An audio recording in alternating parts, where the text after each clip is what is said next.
이사야 9장 1. 메사야가 오실 것이다. 이스라엘과 유다에 대한 심판은 결정되었다. 그렇다고 해서 모든 하나님의 나라가 끝나기로 결정된 것은 아니다. 임마누엘, 곧 하나님께서는 그의 백성들과 함께 하시기 때문이다.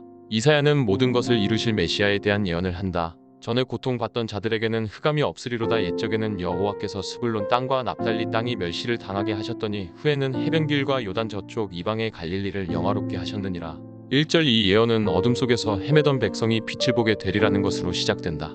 스불론과 납달리 땅은 갈릴리 호수의 왼쪽 편에 위치한 땅으로 아수르에 의해 가장 먼저 침략을 당하게 되는 곳이다.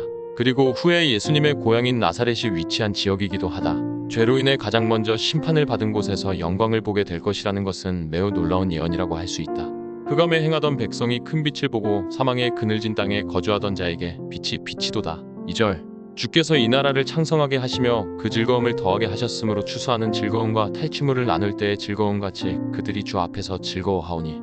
3절. 이는 그들이 무겁게 맴멍이와 그들의 어깨의 채찍과 그 압제자의 막대기를 주께서 꺾으시되 미디안의 날과 같이 하셨음이니이다.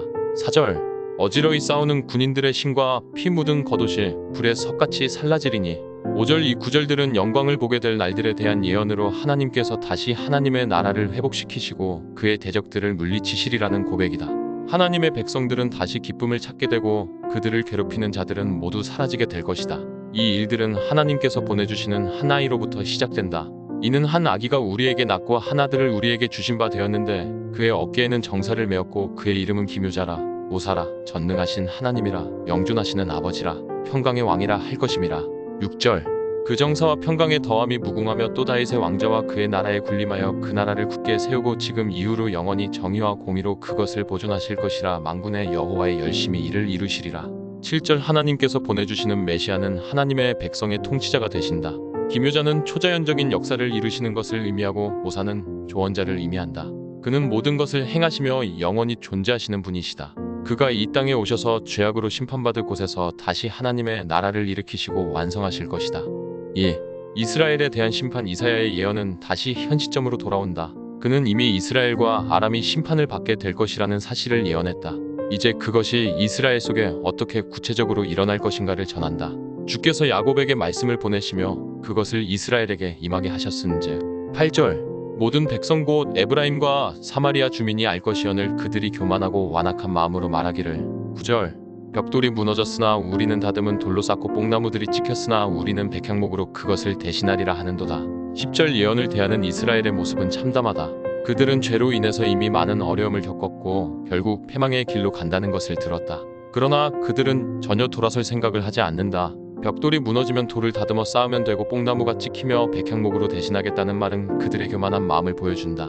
그러므로 여호와께서 르신의 대적들을 일으켜 그를 치게 하시며 그의 원수들을 격동시키시리니.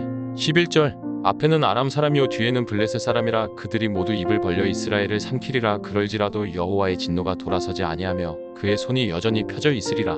12절. 그리하여도 그 백성이 자기들을 치시는 이에게로 돌아오지 아니하며 만군의 여호와를 찾지 아니하도다. 13절. 이들을 향한 심판은 그들의 머리로부터 시작된다. 이스라엘의 머리는 정치, 종교적인 지도자들인데 그들은 이미 하나님을 떠나 죄를 따르는 자들이었다. 그리고 그들의 죄는 모든 백성들에게 흘러가서 이스라엘은 모두가 죄 아래 있는 자들이 되었다.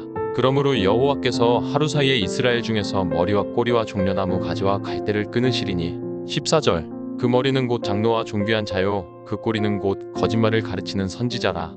15절. 백성을 인도하는 자가 그들을 미혹하니 인도를 받는 자들이 멸망을 당하는도다. 16절. 이 백성이 모두 경건하지 아니하며 악을 행하며 모든 입으로 망령되이 말하니 그러므로 주께서 그들의 장정들을 기뻐하지 아니하시며 그들의 고아와 과부를 긍휼히 여기지 아니하시리라. 그럴지라도 여호와의 진노가 돌아서지 아니하며 그의 손이 여전히 펴져 있으리라. 17절. 하나님의 진노는 이들을 향하고 땅은 불타게 되며 서로가 서로를 미워하고 싸우는 곳이 된다.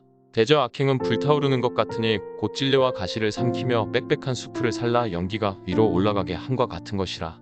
18절. 만군의 여호와의 진노로 말미암아 이 땅이 불타리니 백성은 불의 석과 같을 것이라. 사람이 자기의 형제를 아끼지 아니하며. 19절. 오른쪽으로 움킬지라도 줄이고 왼쪽으로 먹을지라도 배부르지 못하여 각각 자기 팔의 고기를 먹을 것이며. 20절.